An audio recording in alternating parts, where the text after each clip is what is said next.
Hello friends, welcome to my channel Kojagari Alpana. আজকের ভিডিওতে আমি আঁকবো পদ্ম ফুলের লতা। কোজাগরি লক্ষ্মী পুজো মানেই ধানের গুচ্ছ, পদ্ম ফুল, পেঁচা, তাই এগুলোর মধ্যে আমি পদ্ম ফুলটাকে বেছে নিয়েছি আজকে।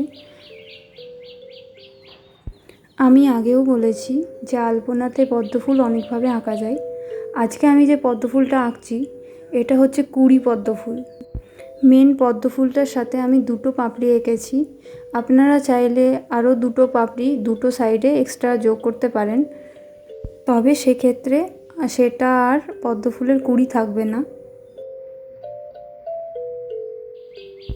এইবার দেখুন, এই যে পদ্ম ফুলটা আছে সেটা চেষ্টা করবেন, যেহেতু আপনি যদি রাউন্ড ব্রাশ ইউজ করেন তাহলে নিচ থেকে টানবার আমি দুটো লাইন টেনে পরে ওটা মাঝটা ভরাট করলাম।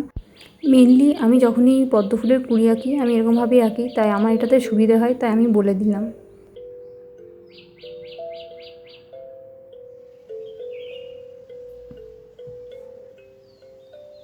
প্রতিবারের মতো এবারও বলি যে এই আলপনাটা আপনারা তুলি কিংবা কাপড়ের সাহায্যে আঁকতে পারবেন।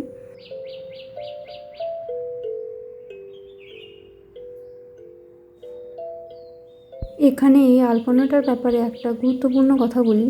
যখনই এই পাপড়িগুলো আঁকবেন, স্পেশালি এই আলপনাটাতে যে পদ্ম ফুলটা আছে সেটার থেকে একটু ডিস্টেন্সটা মেনটেন করে আঁকবেন। যে দেখুন আমি যে প্রথম পাপড়িটা আঁকলাম পদ্ম ফুলের থেকে একটু দূরে এঁকেছি, তাহলে কি হবে, খুব বেশি পদ্ম ফুলটা ঢেকে যাবে না।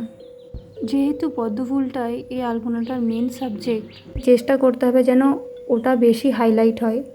তাই একটু খেয়াল করলে দেখতে পাবেন পুরো আলপনাটাতেই যে পাপড়িগুলো আছে সেগুলো পদ্ম ফুল থেকে একটু ডিস্টেন্স করে রাখা হয়েছে।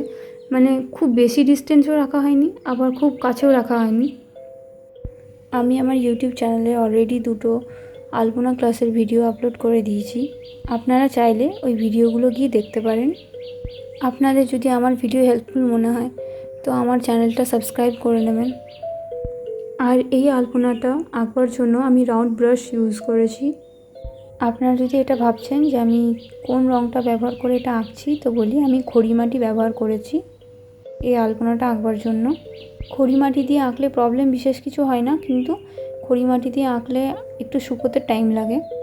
এখানে আরও একটা কথা বলি, খড়িমাটির যে রঙটা হয় সাদা রঙটা, সেটা কিন্তু চাল বাটা দিয়ে আঁকা আলপনার যে সুন্দর একটা রঙ হয়, খুব ধবধবে সাদা যে রঙটা হয় সেরকম কিন্তু পুরো ধবধবে সাদা রঙটা হয় না। আপনি যদি খুব ব্রাইট হোয়াইট কালারটা চাইছেন তাহলে চাল বাটা দিয়ে এই আলপনাটা আঁকবেন।